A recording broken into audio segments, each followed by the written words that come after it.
All right.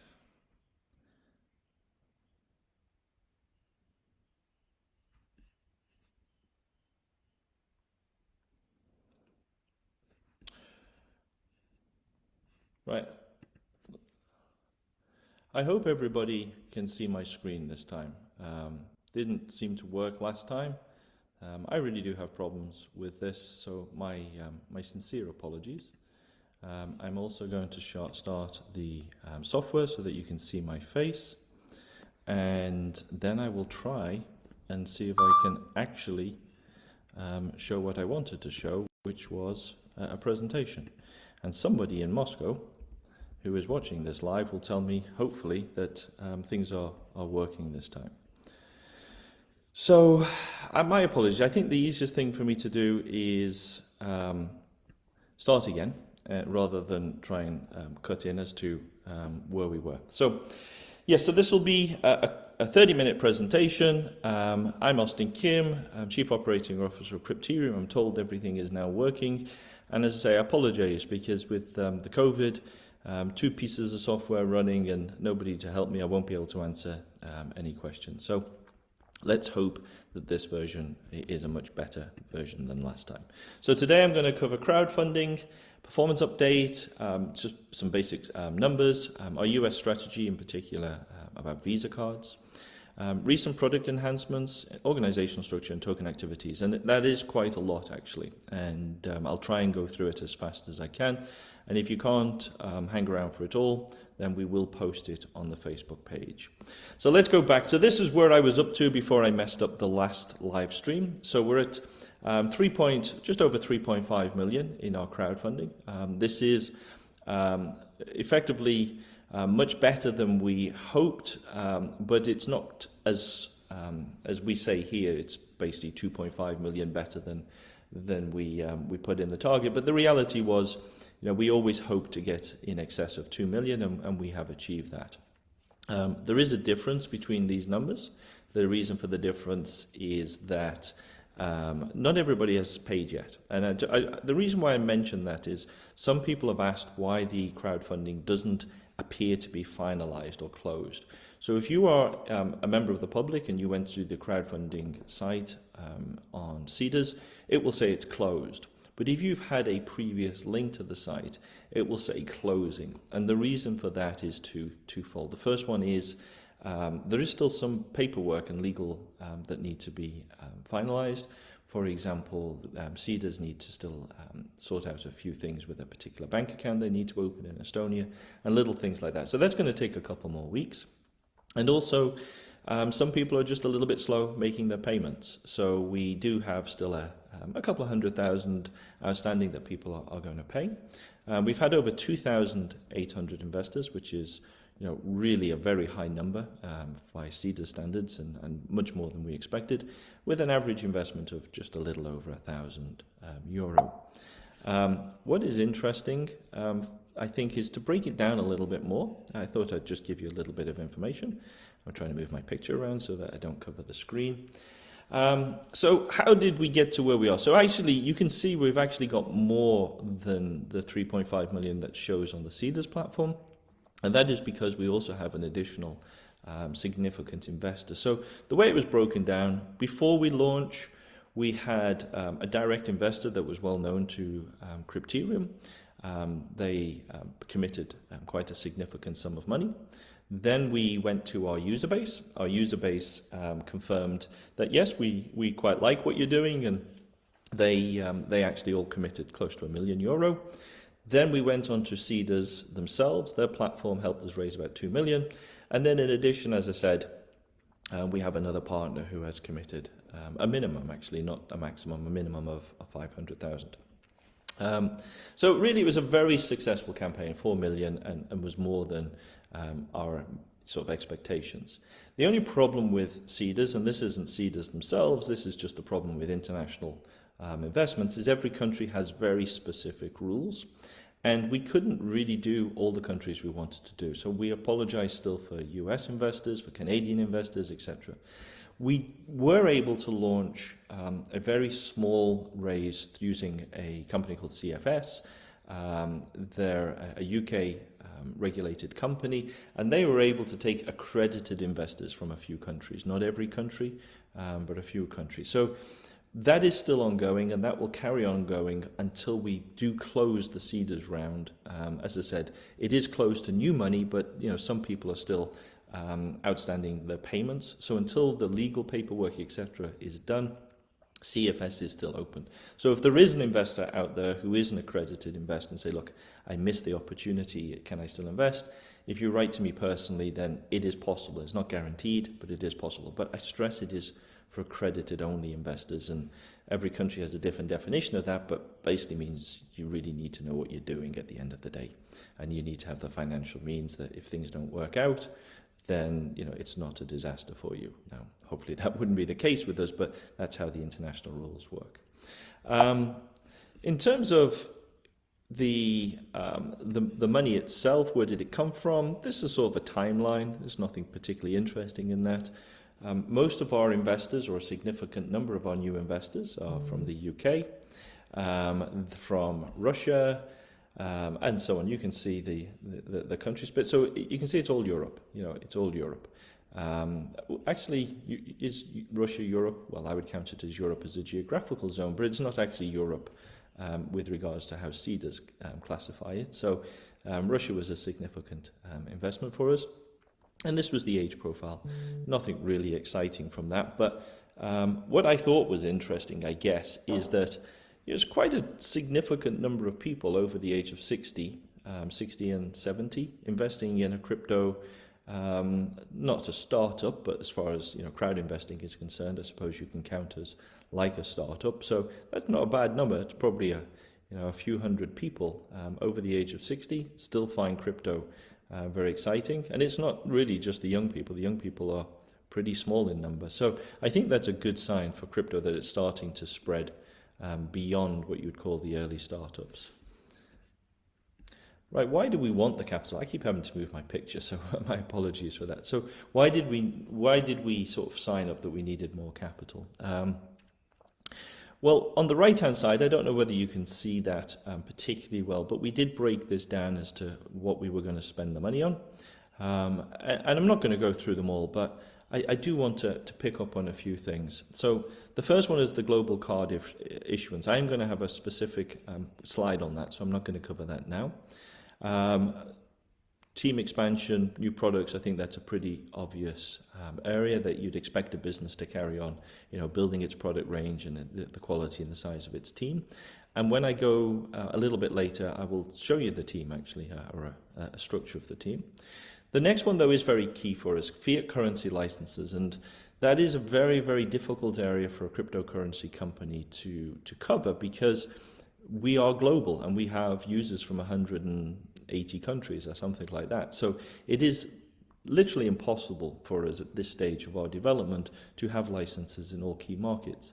And the way we operate today is we work with partners that have the licenses. But in the long run, you really want to control your own destiny in this area. And it's much better if you have the licenses to deliver a particular product than having to work with a third party who has that license. It's not always the case that it's necessary, but more often than not, I think it is better to have your own license. So we're actually allocating a significant chunk of money just to target key markets. And I'm going to talk specifically about the USA in a moment. Then we've got B2B expansion. The B2B angle of our platform is perhaps the most interesting. Now, maybe if you're a retail user, you look at it and don't really see the B2B part. But the B2B logic is effectively, it's a mirror copy of what the Crypterium app is, and a business can basically have that up and running in less than a month. And that is really starting to take off, and you'll see that with some of the registrations we're getting from new users. But B2B expansion doesn't really mean we need more leads, because we've got plenty of leads. What we need, though, is more developers, because usually what happens is when a B2B company or a customer comes to us and said, we would like a version of your application, they need several things. Of course, they want the application itself, but usually they come with a token. That token is more often than not on a major exchange, because it's a relatively small token. So that means that there's integrations required with exchanges. We need to provide custody, and at the end of the day, pretty much everybody wants a Visa card that they can issue to their own customer base. All those things, even if the app development side might be able to happen in a few weeks, some of those other things take time. So we do need a bigger team. We want to spend some more money on marketing. I know that a lot of you feel that we're not visible as much as some of the other companies in our space. That is probably true, and we will. You will see an upside in marketing expansion, not just of the company, but also of the token. I know a lot of you who watch this are token owners, and we have engaged a number of bodies to try and make our token a more attractive value proposition for people who look at those areas. And then finally, we are very conscious of the fact that we've grown so fast in the recent months. Our services haven't grown to the same quality, and that we do have a number of administrative customer support issues. So we are bringing on teams of people to really help on that. I also wanted to touch about the fact that if you do a crowd investing, it means now in our case, we've got 2,800 plus shareholders. That's very different than having just 3 shareholders. And it means that we have to start changing how we report. I sort of do an informal monthly live stream like this, may even sometimes just post some numbers into a chat group or something. We can't really do that anymore. But there are certain rules and regulations that are required as part of having a crowdfunding and when you do reporting, etc. So we're going to move much more into more of a formal reporting cycle, definitely quarterly. Monthly to me is just too fast, but we will definitely be doing a formal quarterly reporting. So what will happen is, we will do a formal reporting to our shareholders, and then we'll follow it up with a live stream. And the other thing which I think is important, today we are managed by an executive committee, and I'm a member of that executive committee, and we are now going to add to that. It's time to bring in an advisory board, non-executive and just advisory members. Both roles are slightly different, but you can kill 2 birds, I think, with one stone. You can get a non-executive board that also advises on the key issues that we need. So, perhaps a specialist in compliance, for example. So that is a target for us to have an advisory board up and running by the end of the 3rd quarter. And again, that will bring more quality to the way Crypterium operates. I also wanted to mention that having more capital gives us more opportunity to support the token as well. There is no clash between having equity owners and token owners. The 2 things really can go hand in hand, and we are now we have already engaged quite a few partners to help us with the token promotion. So that's pretty much where we're heading with the money. A few numbers, bearing in mind what I just told you, that it's not easy for me now to just throw some numbers out here. We will have to do that on a quarterly basis. When we did the crowdfunding, we submitted a set of numbers to seeders that were, in inverted commas, audited and were 100% accurate, but it's not appropriate now for me to just throw some numbers out unless I think they are not critical to the business itself. So I do have a few numbers later on about Visa cards. So really I'm just sharing with you now some things which I think you might find interesting. Total registered users continues to climb, and you can see this yellow bar, which is the B2B, is getting bigger all the time as we bring on more B2B users. I would say it's hard to tell probably from that diagram, but B2B probably grew faster than retail last month. And bearing in mind, B2B, we don't really do any advertising, we don't do any marketing promotion on Google or Facebook. That's a very positive. And then you can see also where our user base is linked. So we do say we are global, and I think this chart shows that we are global. A third is Europe. Asia is a very significant percentage. Of course, Oceania is relatively small. If I'd have shown a second chart, which I did have, but it just confused, which is active users. Now, a registered user and an active user are not the same thing. I'm sure you all download apps. Sometimes you register and then you don't go back into it for 3 months. We obviously have users like that as well. If I show active users, Europe stays about the same, but the USA becomes much more interesting. They get well past 20%. And as a single market, bearing in mind what I said before about licenses, the USA it's not one license territory, it is of course 50, but it's one sort of jurisdiction territory, whereas Asia, is China, Japan, very Taiwan, completely different geographical licensing requirements. So for us, the USA, bearing in mind that currently we cannot issue our Visa cards, is our next key target market. So I think we're doing pretty well for Europe. We have a nice Visa card, we have a good program, active users with really very few problems. We've introduced IBAN, which I'll briefly talk about in a minute. So our next goal is North America. And with doing North America, that has positive knock-on impact to South America or Latin America or however you prefer to call that zone. So these two can really be pushed together when it comes to Visa cards. So this slide is not so important. It just shows the opportunity here. So how many crypto wallet users are, or how many crypto users are there out there? You can read hundreds of different surveys, but our estimate based upon all the available data out there is that it's about 200 million crypto users and 27 million. So the USA is by far the biggest country. So it seems logical, as I said, for us to target the USA next. And as I said, Visa isn't really very helpful for us being issued out of Europe. And why is Visa itself so important? Well, Visa, let's put that in inverted commas. Visa is an option. You could also talk about MasterCard, but they are the only really two options for payment cards. There is Union Pay. If you follow Crypterium for a long time, you'll know our Union Pay experiment didn't end so well. So it really is Visa or MasterCard. Visa were much faster than MasterCard. Visa have very attractive incentives even now for cryptocurrency companies. MasterCard's catching up, but Visa, I would still say, are ahead of the game here.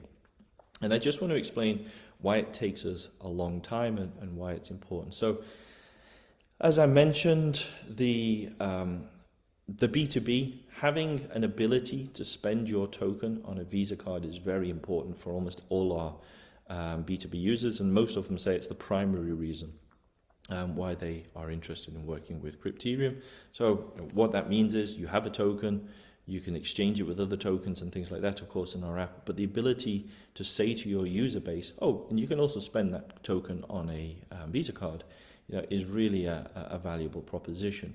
And as you can see down here, this is one piece of data which I think I can release because it's just part of a wider. This is how much spending takes place on our Visa card effectively.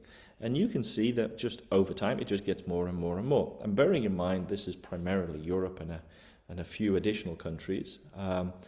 And if you then add in the US, etc., you can just see that there's no reason why that trajectory is not going to carry on going up, particularly with the B2B.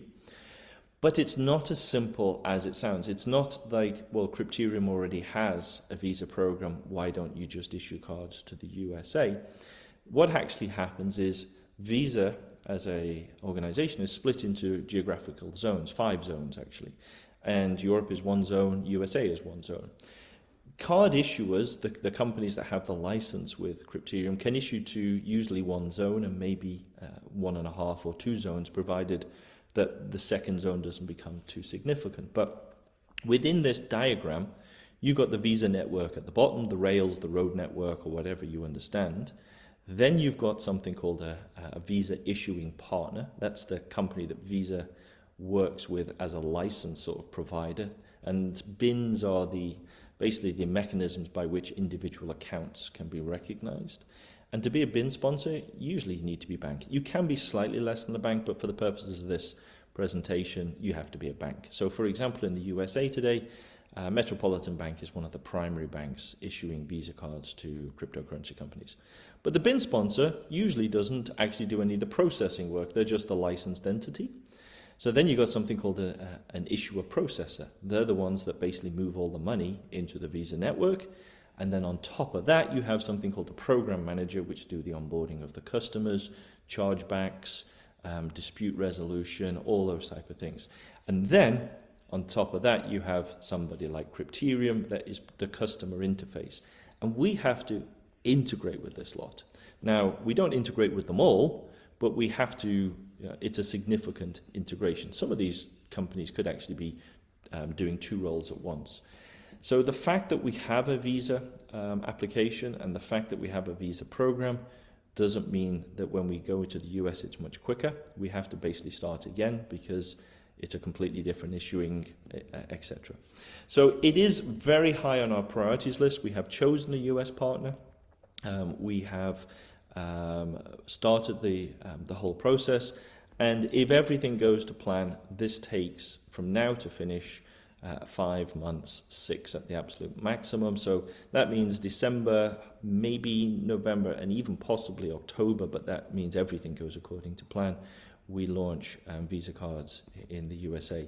And when we launch them in the USA, it also covers Canada, and then also we can do a little bit of issuing to maybe some of the Latin American countries.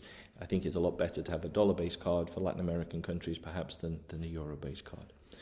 So that's just to cover Visa and really what we're trying to achieve. Okay, a quick update on really what we've done. So I would say we've let me jump to the next slide. Yeah, we launched IBAN. IBAN is an important part of our value proposition for Europe in particular, some other countries as well, but primarily Europe. We launched it in May. You can now send money in. You can use that fiat currency in. You can use that fiat currency to buy crypto, and you can sell crypto and put the fiat currency back into your IBAN account. And within a few weeks, we should have the cash out to a bank account option. So right now you can buy and sell and keep the money in a fiat account, and within a few weeks' time, we'll have the ability to send that money to a bank account. But primarily on top of that, our primary issue has been fixing things which haven't been working very well. I do follow all the chats. I don't read them religiously, of course, but I constantly check in, and I do know that our customer support has been inundated, with people just having small issues to resolve. But a lot of small issues mean that there's a bigger issue to resolve, in that your processes aren't working or that your systems aren't up to speed. And I've mentioned this before. We grew something like 6 times in the last 6 months. So, if we were doing one transaction 6 months ago, we're now doing 6 transactions per one. And we just didn't, we weren't 100% ready for it, let's be honest. And as a consequence, it takes now longer to load the app than it should. There's sometimes relogging in issues. So for the next 6 weeks, 8 weeks, we're more focused on fixing minor bugs and irritations than we are on launching new products. I think historically, though, it was right for us to launch all those new products, because those new products have enabled us, adding additional pairs, new tokens, adding the savings options, things like that. They enabled us to grow 6 times. But now we've got to, fix the problems that created. I'm sure in an ideal world we should have done everything simultaneously, but we are where we are, and we are now sort of fixing those things that are more irritants than anything else. So you won't see a major product launch in the app probably in the next, maybe even the next 2 months. We've got other things that we want to focus on. However, we do also have other projects, other products that you probably don't know about. And why should you know about them? Because they're not aimed at a retail customer. And I've got a couple of slides here on something which we called Crypto Jeton. This is not an app-related product. We have, at Crypterium, we've spent quite a lot of time developing products outside the Crypterium app. And this is one of those products. And I just want to explain how these type of products could also be incredibly interesting in the crypto space. So Crypto Jeton is focusing, if I'm trying to, I'll pick my words carefully here, on those higher risk industries. Gaming sites, online casinos, entertainment, you can read into that what you wish. And another, let's say, higher risk industry. So for example, in the USA, cannabis, which is legal in many states, would still be considered a higher risk industry when it comes to payments. For example, it might be legal in California, but at a federal level where a bank has its license, it's probably not so clear that it is legal, and therefore the bank is reluctant to make payments, say, to a cannabis company, even though it's completely legal in that particular state. And what happens for these type of companies is that they pay incredibly high fees for debit card or credit card transactions, or they just can't get anything at all. So, for example, an online casino probably struggles to get a card provider to enable their customers to make payments using payment cards. And if they do, then they might be paying even as much as 10%. So if you're paying £100, the card provider the casino in this case loses £10 before they even get going. But there are alternatives. This crypto boom has created basically a new business model.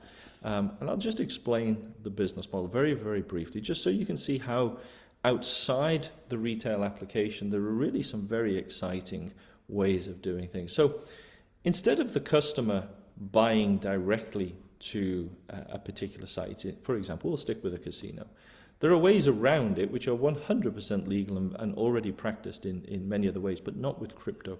So effectively, the customer arrives on a website and he opts to buy a crypto using crypto jeton. It might be called something else. Please don't hold me to that. That's just how we call it internally. And then the customer is redirected to buy effectively a coupon. The coupon results in basically a coupon code. You've seen this. I'm sure you worked it. If you buy, for example, I don't know, theme park tickets or theatre tickets, you'll get sent a coupon code or something like that. And then what happens is the customer then inputs that coupon code into the original site, and then that sends a notification to Crypterium, and Crypterium pays that amount in USDT to the customer. So effectively, the customer isn't buying anything from the gaming site directly. They're effectively buying cryptocurrency, and then we send that cryptocurrency to the ultimate beneficiary. And this is really very attractive for multiple reasons, but primarily, as I said, because first of all, some customers can't get payment capability at all, and secondly, they'll pay maybe 8%. Whereas if they were working with us, they get as little as 2% fee. Maybe it could even be less if there's huge volume, but just say 2 to 3%. They get the money instantly, and it's paid in stable currency.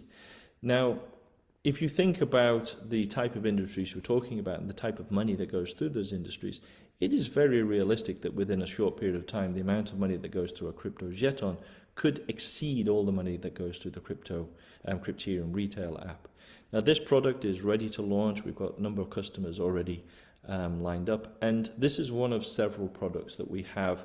We have another one called InstaButton, which I'm not going to go on to now, about buying crypto through a slightly different structure. So there are many things taking place in Crypterium that are not app related, but really could generate very significant volumes and income, and is also very good for the payments industry.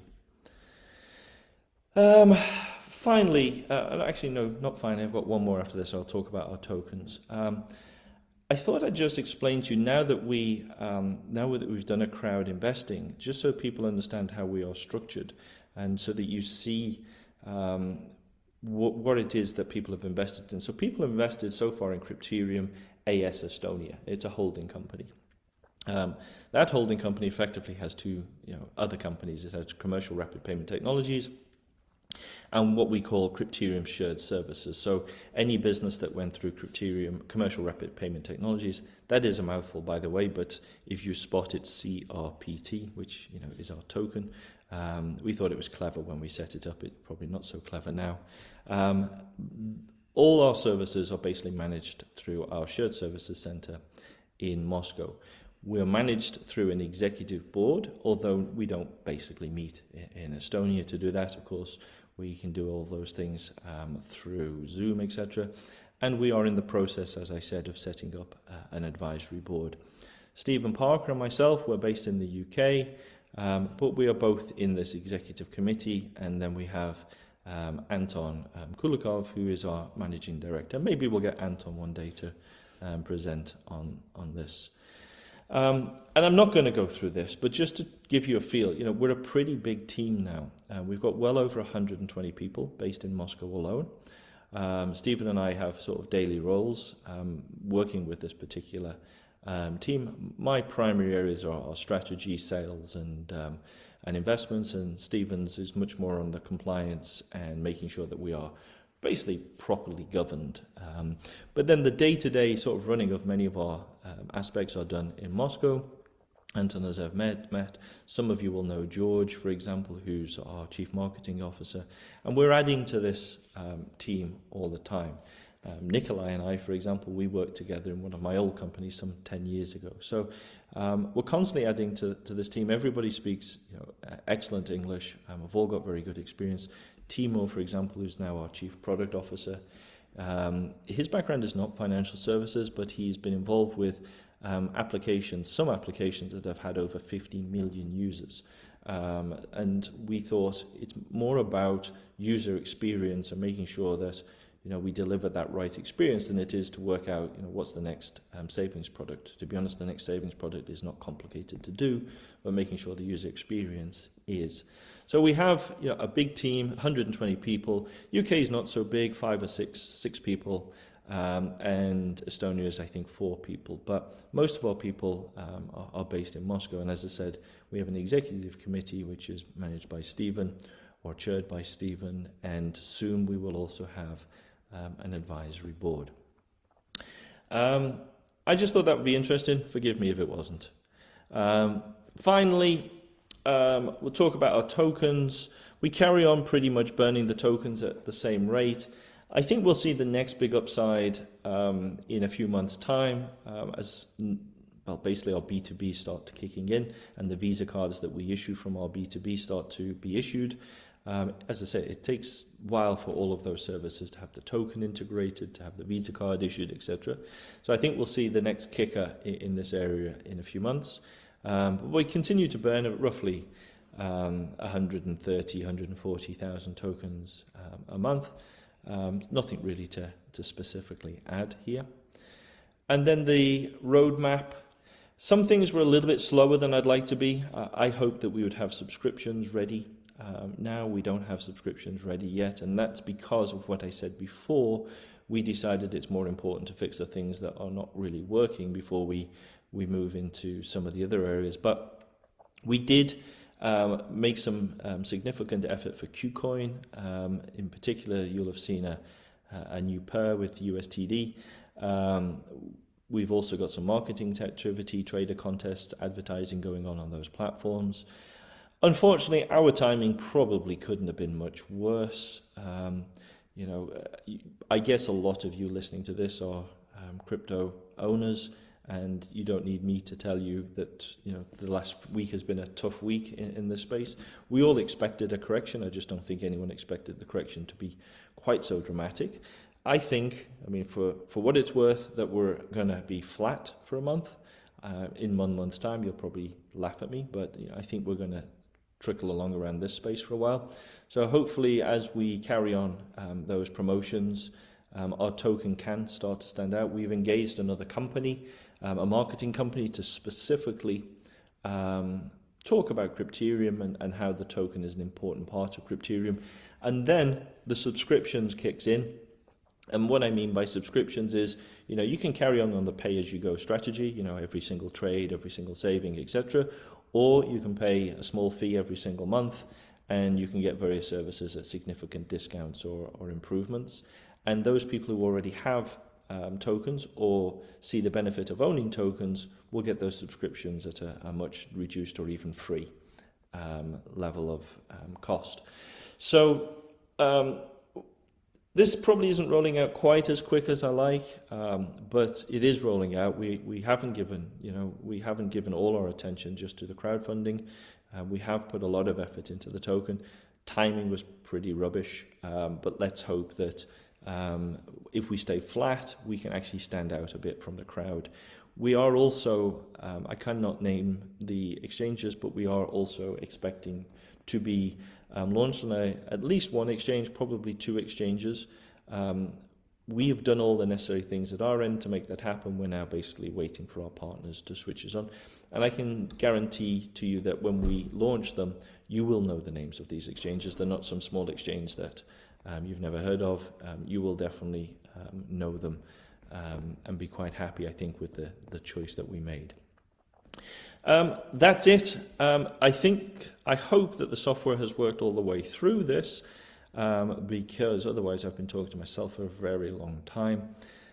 I will now finish this live stream, and I will check out the questions. I will try and respond to the questions for the next 10 minutes or so, and then anything I miss I will pick up and we'll post later. So hopefully that was interesting. I didn't bore you too much, and we'll do another live stream roughly this time next month, and I'll try and think of something else that's new I can focus on. So thank you for joining, and hopefully you'll all have a nice weekend. Goodbye now.